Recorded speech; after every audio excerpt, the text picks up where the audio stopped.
साहब। क्या हुआ बच्चा? पेट में बहुत दर्द है। बैठू चेक कर ले। घबराने की कोई दिक्कत नहीं, अभी मैं डाल के चेक कर दे रहा हूँ। ये अपना कपड़ा उतार दो।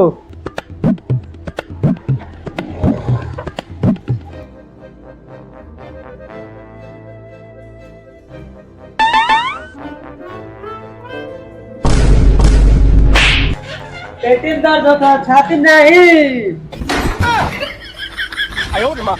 तुम्हें पहले बोलना चाहिए ना कि पेट में दर्द हो रहा है, तो हम छाती में क्यों दर्द चेक करते? जल्दी से दवाई बेहुदे।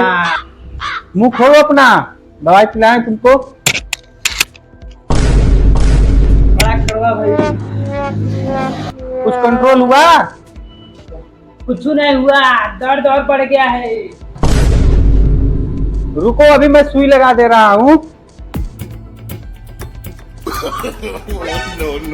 डॉक्टर साहब, ये तो भैंसा वाला सुई लगा था। चुप।